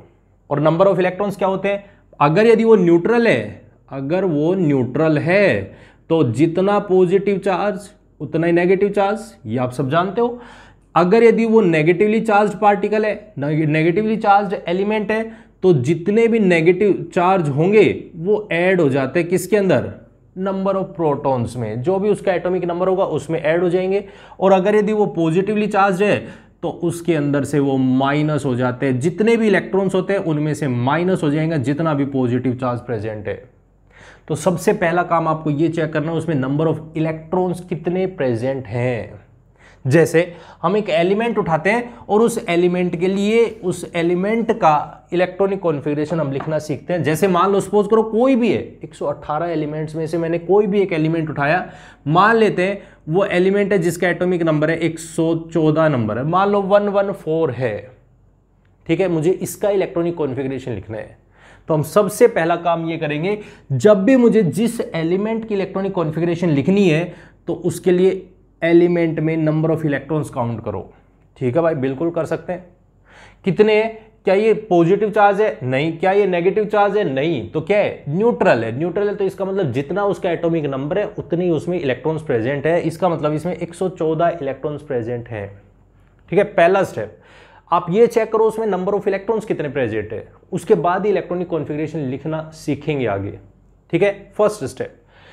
सेकंड स्टेप होगा कि जैसे आपने ये एलिमेंट देखा, इसके अंदर नंबर ऑफ इलेक्ट्रॉन्स देखे, इन इलेक्ट्रॉन्स को उठाओ और यहां लेके आओ इन नोबल गैसेस के बीच में, लेके आओ और यहां पे लेके आओ कि वो किन, ध्यान से सुनना, किन दो नोबल गैसेस के बीच में एग्जिस्ट कर रहा है। वो नंबर, ये जो 114 नंबर है या जो भी नंबर होगा, वो किन दो नोबल गैसेस के बीच में एग्जिस्ट कर रहे हैं। क्या वो 2 और 10 के बीच में कर रहा है, ना, बिल्कुल नहीं कर रहा। क्या वो 10 और 18 के बीच में कर रहा है, बिल्कुल नहीं कर रहा। क्या वो 18 36 के बीच में कर रहा है, नहीं, बिल्कुल नहीं कर रहा। क्या 36 54, बिल्कुल नहीं। 54 86, बिल्कुल नहीं। तो इसका मतलब हमारे पास में लास्ट नंबर बचा 86 और 118, इसके बीच में एग्जिस्ट कर रहा है, इसके बीच में। इसका मतलब आप इन दोनों नोबल गैसेस को उठाओ, Rn और लास्ट में UUO। Rn का एटॉमिक नंबर है 86 और UUO का एटॉमिक नंबर है 118। इसका नंबर है 6 और इसका नंबर है 7। हम इतना काम करेंगे और जैसे हम ये काम करेंगे तो अब यहां से हमें डिसाइड करनी है नोबल गैस। सबसे पहला काम, मुझे इस फॉर्मूले में नोबल गैस फाइंड करनी है। नोबल गैस क्या है, तो उसके लिए जो छोटे नंबर वाली गैस है, छोटे नंबर वाली, जैसे हमारे पास में 114 है, वो यहां एग्जिस्ट कर रहे हैं, तो इसके ऊपर वाली गैस Rn, रेडोन है, रेडोन। तो जो नोबल गैस है, जो छोटे एटॉमिक नंबर वाली गैस होगी, वो आपकी नोबल गैस बन जाएगी। सबसे पहला और फर्स्ट इंपॉर्टेंट स्टेप, अगर आपको इलेक्ट्रॉनिक कॉन्फ़िगरेशन में नोबल गैस फाइंड करनी है तो जिसका छोटा नंबर होगा, एटॉमिक नंबर स्मॉलर, वो आपकी नोबल गैस बन जाएगी। बहुत बढ़िया। इसका मतलब ये हो गया 114 में से 114 में से 86 इलेक्ट्रॉन्स आपको नहीं दिखाने, वो पहले से भरे हैं। हम ये मान के चलेंगे कि वो इतने इलेक्ट्रॉन से वो भर चुके हैं। ठीक है, ओके, बहुत अच्छी बात है। भर गए, खत्म, 86 इलेक्ट्रॉन खत्म। अब बचे कितने, तो इसको माइनस करो, 86 को माइनस करेंगे तो हमारे पास में करीब 28 इलेक्ट्रॉन्स आ जाएंगे। 28 इलेक्ट्रॉन्स आ जाएंगे। ठीक है, अब इन 28 इलेक्ट्रॉन्स को हमें भरना है। भरेंगे कहां, अब सबसे बड़ी बात तो ये आ रही है ना दिमाग में, अब इनको भरेंगे कहां, किस में रखेंगे हम इलेक्ट्रॉन्स को। तो अब इन इलेक्ट्रॉन्स को अगर यदि हमें भरना है तो सबसे पहले हमें ये देखना है, इस फॉर्मूले में जो पीछे का पार्ट बचा हुआ है इसको लिखना है। अब इसको मेंशन करना है। अब मेंशन करना है तो कैसे करें? सबसे पहले दिमाग में आ रही है एन वैल्यू क्या है, क्योंकि यही वेरिएबल है, यही वैल्यू वेरिएबल है भाई, एफ है, डी है, एस है, पी है, ये तो फिक्स है, 2 1 माइनस जो भी कर रहे हैं वो भी फिक्स है, एन वैल्यू है वो वेरिएबल है। इसका मतलब ये हमें एन वैल्यू चेक करनी है। एन वैल्यू क्या होगी? तो एन वैल्यू होती है जो हायर एटॉमिक नंबर वाली गैस होती है, किसमें से? इन दो में से। लोअर वाली तो यूज हो चुकी, हायर वाली गैस उसका नंबर लेना है। नंबर कितने नंबर पे है? 7वें नंबर पे है, तो जो भी उसका नंबर होगा वही एन वैल्यू होगी, वही एन वैल्यू होगी। जरा पुट करो, यहां पे पुट किया तो 7 - 2 into F, 7 - 1 into D, 7p 7s। हमारे पास में ये बन गए।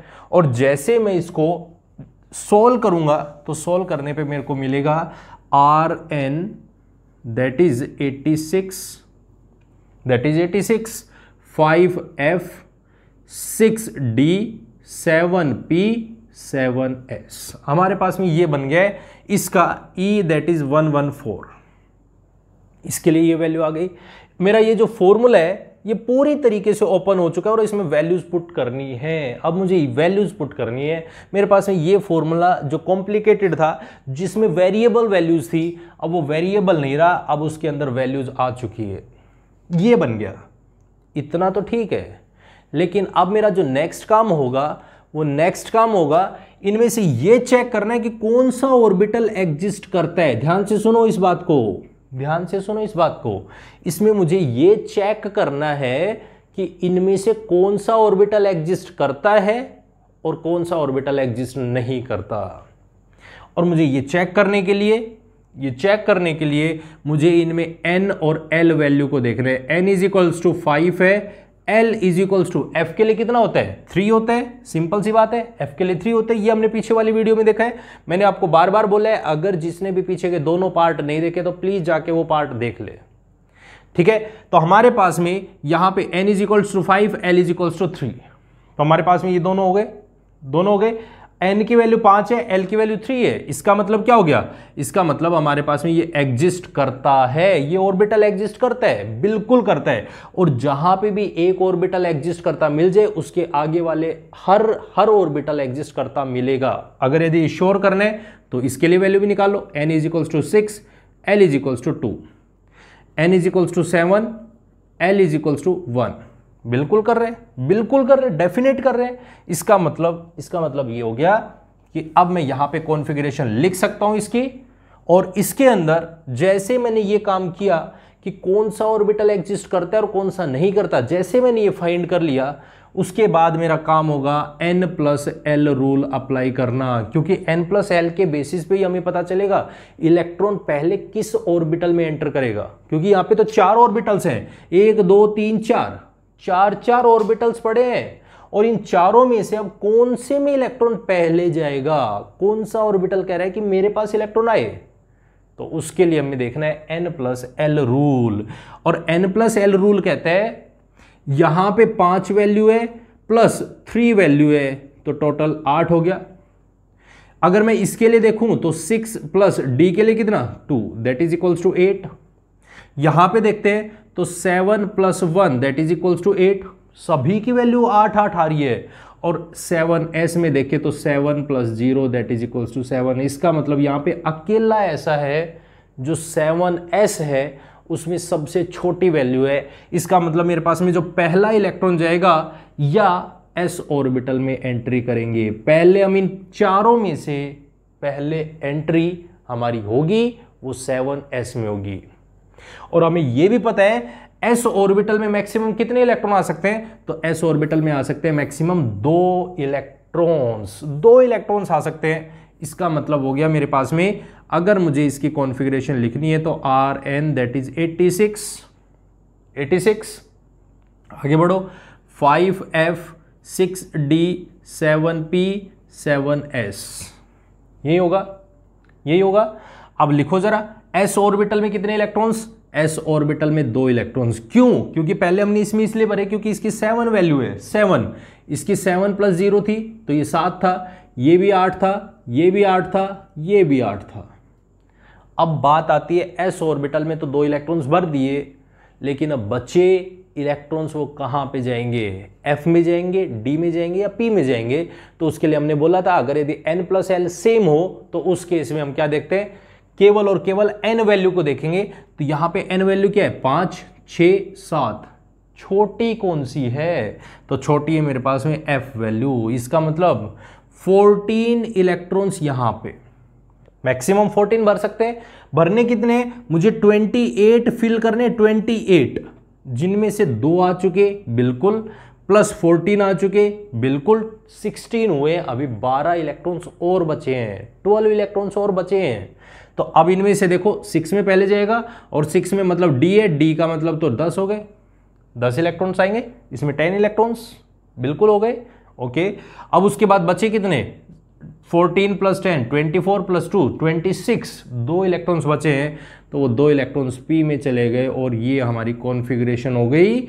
और इस कॉन्फ़िगरेशन को अगर यदि मैं बड़े बड़े शब्दों में और अच्छे से लिखूं तो हमारे पास में यही कॉन्फ़िगरेशन हमारी बन गई, that is electronic configuration of 114, that is noble gas Rn।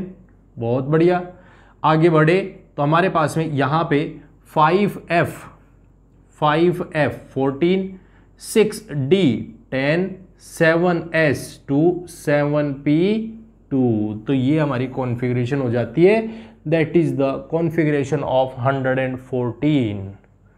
Simple सी चीज थी। कोई भी एलिमेंट हो, सिंपल आपको बस इसी रूल को फॉलो करना है हर स्टेप को। पहला स्टेप, अगर यदि मैं यहां पे रूल्स लिखना चाहूं तो मेरे सामने सबसे पहला रूल है, अगर किसी भी एलिमेंट की इलेक्ट्रॉनिक कॉन्फ़िगरेशन लिखनी है तो आप नंबर ऑफ इलेक्ट्रॉन्स चेक करो, उसमें नंबर ऑफ इलेक्ट्रॉन्स चेक करो उसमें कितने हैं। दूसरा स्टेप, आप उसमें ये फाइंड करो उसमें नोबल गैस कौन सी यूज करने वाले हो, कौन सी नोबल गैस यूज होने वाली है। सेकंड स्टेप, आप नोबल गैस यूज करोगे। तीसरा स्टेप आपका होगा कि जो हायर नंबर है, हायर नंबर किसका, नोबल गैस का, जो नोबल गैस हायर नंबर पे है उस गैस का नंबर आपका n बनेगा। n बनेगा तो उसको फॉर्मूला में पुट कर दो।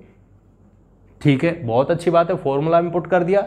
उसके बाद आपका फोर्थ स्टेप होगा, आप ये चेक करो विच ऑर्बिटल एग्जिस्टेड और नॉट, कौन सा एग्जिस्ट करता है और कौन सा नहीं कर रहा, कौन सा ऑर्बिटल एग्जिस्ट कर रहा है कौन सा नहीं कर रहा, पहले ये चेक करो।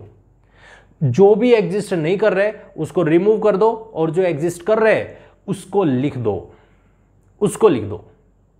ठीक है, और उसके बाद में पांचवा, आपको इलेक्ट्रॉन्स भरने तो n + l rule and n value जो भी छोटी होंगी इनमें लोअर होती है, लोअर होती है, इलेक्ट्रॉन्स भरना शुरू कर दो, इलेक्ट्रॉन्स भरोगे, फिल करोगे, इलेक्ट्रॉनिक कॉन्फ़िगरेशन आपके सामने हाजिर हो जाएगी।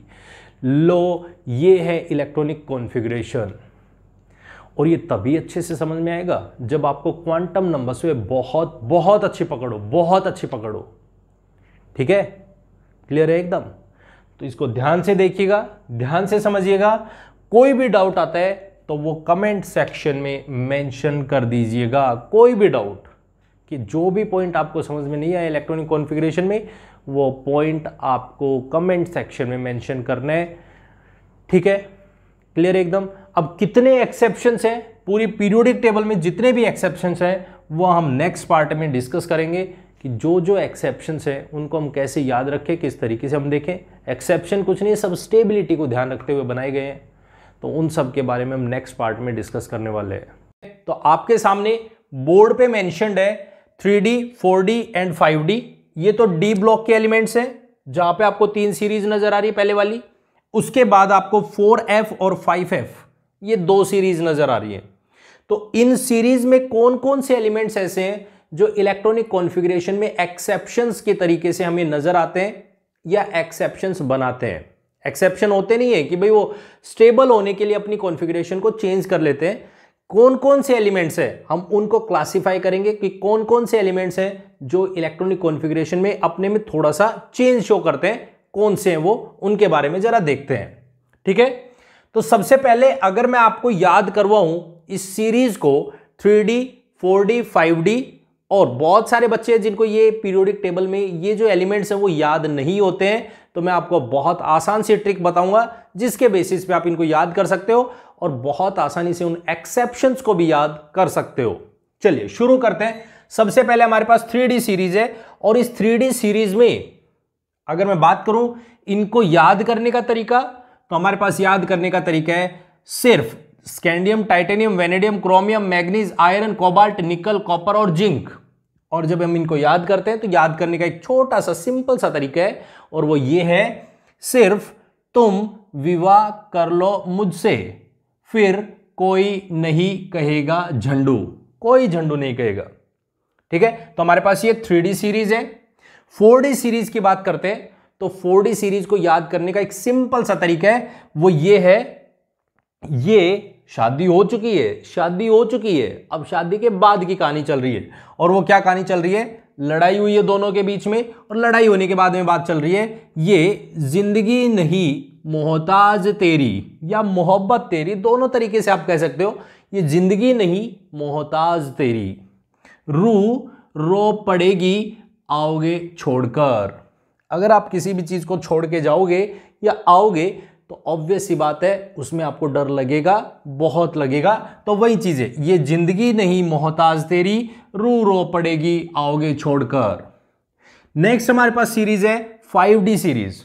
और 5D सीरीज में अगर मैं एलिमेंट्स की बात करता हूं तो हमारे पास है लेंथेनम, हाफमियम, टेंटेलम, जिसको हम सिंपल अगर यदि हम ट्रिक से याद करें तो ला हफ्ता तांगे वाले रे, ला हफ्ता तांगे वाले रे, उसे इंस्पेक्टर पीटने आया होगा। जैसे हमने पीछे बात की, इसमें तो शादी हो गई, शादी होने के बाद में अब दोनों में लड़ाई होगी और लड़ाई होगी तो अब वो छोड़ के जा चुके हैं, और जब छोड़ के गए तो ऑब्वियस सी बात है गुंडे मवाली बन गए, और जब गुंडे मवाली बनेंगे तो ऑब्वियस सी बात है वो लोगों से क्या करेंगे? हफ्ता वसूली करेंगे, हफ्ता वसूली करेंगे। तो यहां से वो तांगे वालों से हफ्ता वसूली कर रहे हैं, ला हफ्ता तांगे वाले रे, उसे इंस्पेक्टर पीटने आया होगा।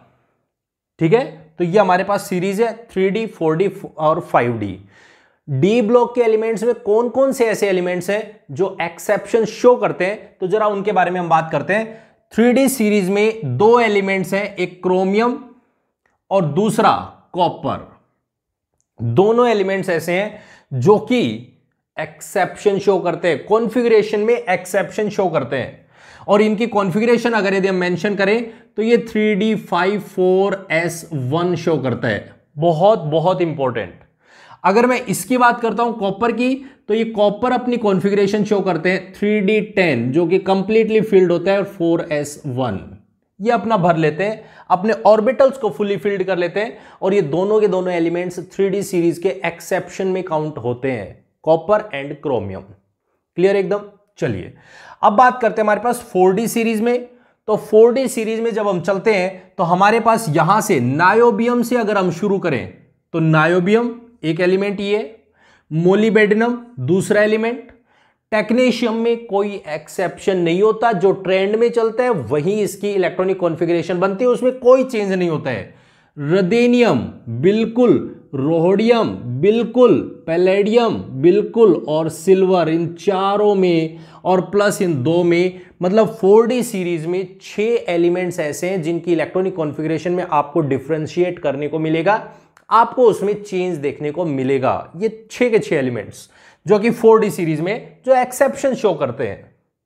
बात करें हम 5D सीरीज की, और 5D सीरीज में हमारे पास एलिमेंट्स हैं जो कि एक्सेप्शन शो करते हैं, और वो एक्सेप्शन शो करने वाले दैट इज एक तो प्लेटिनम और दूसरा गोल्ड, दोनों के दोनों ये शो करते हैं, दोनों एक्सेप्शन में काउंट होते हैं। प्लेटिनम की भी कॉन्फ़िगरेशन में आपको डिस्टर्बेंस मिलेगा और गोल्ड की कॉन्फ़िगरेशन में भी आपको डिस्टर्बेंस मिलेगा, चेंज मिलेगा, इन दोनों को चेक करना है। क्लियर है? अगर मैं बात करता हूं, ये तो मेरे एलिमेंट्स हैं जो कि टोटल पीरियोडिक टेबल के डी ब्लॉक एलिमेंट्स में एक्सेप्शन शो करते हैं, डी ब्लॉक के एलिमेंट्स से, जिनमें कौन कौन से? टोटल 6 एलिमेंट्स प्लस 4 10 एलिमेंट्स हैं जिनकी कॉन्फ़िगरेशन में आपको डिस्टर्बेंस नजर आएगा, चेंज नजर आएगा। बात करें हम यहां पे नेक्स्ट 4F सीरीज के लिए, तो 4F सीरीज में एक तो जो स्टार्टिंग का एलिमेंट है जिसको हम डी ब्लॉक में काउंट कर रहे हैं वो F ब्लॉक में आता है, जहां से शुरुआत होती है लेंथेनम, लैंथेनम, दूसरा सीरियम और तीसरा गैडोलिनियम, जीडी।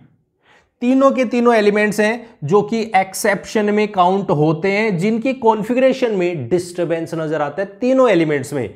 एक तो हमारे पास में LACE और GD। अगर आपको इनको याद करना है कि हम इन तीनों एलिमेंट्स को कैसे याद करें, तो ये है लेस गुड, लेस है वो गुड है, बहुत अच्छे हैं, लेस गुड मतलब लैंथेनम, सीरियम और गैडोलिनियम, ये तीनों के तीनों एलिमेंट्स हैं जो कि एक्सेप्शन शो करते हैं। अच्छा, बहुत सारे बच्चों को ये है कि F ब्लॉक के एलिमेंट्स को हम कैसे याद करें, ठीक है, तो उसको याद करने का तरीका देखते हैं।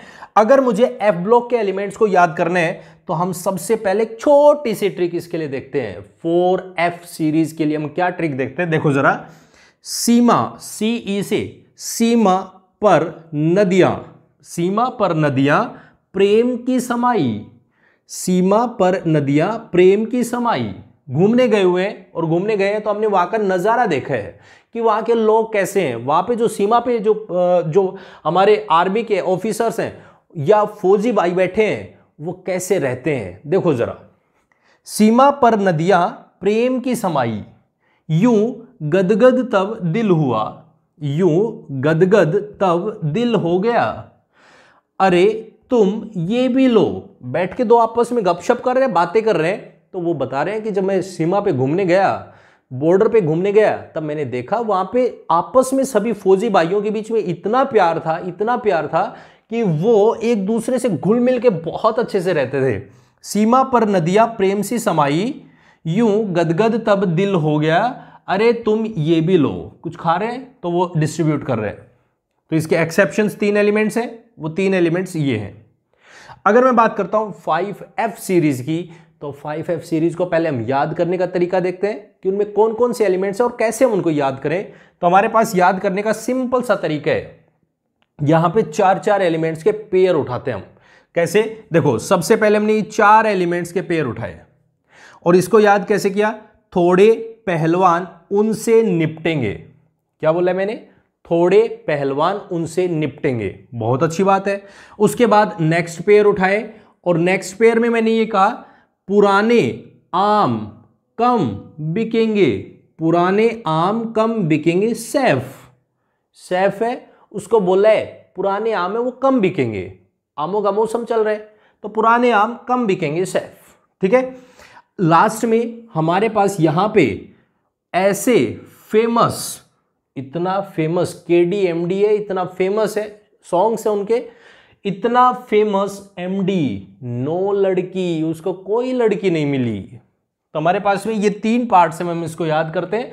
और अब अगर यदि मैं बात करूं इसमें एक्सेप्शंस की, तो बहुत सिंपल है मेरे दोस्त, और वो ये है कि सबसे पहले तो ये फर्स्ट ट्रिक, क्या, थोड़े पहलवान उनसे निपटेंगे, किनसे, एक्सेप्शन से निपटेंगे। जो थोड़े पहलवान है ना वो एक्सेप्शन से निपटेंगे। तो थोड़े पहलवान कौन कौन से, थोड़े पहलवान में 4 एलिमेंट्स हैं, कौन कौन से, थोड़े पहलवान उनसे निपटेंगे। चारों में एक्सेप्शंस आपको नजर आएंगे, चारों की कॉन्फ़िगरेशंस में आपको एक्सेप्शन नजर आएंगे, क्योंकि ये एक्टेनियम सीरीज के हैं, एक्टेनोइड्स हैं। तो AC जो इसके सामने लिखा होता है AC एक्टेनियम, वो भी एक्सेप्शन शो करता है, वो भी एक्सेप्शन देता है। AC, फिर TH, PA, U, NP।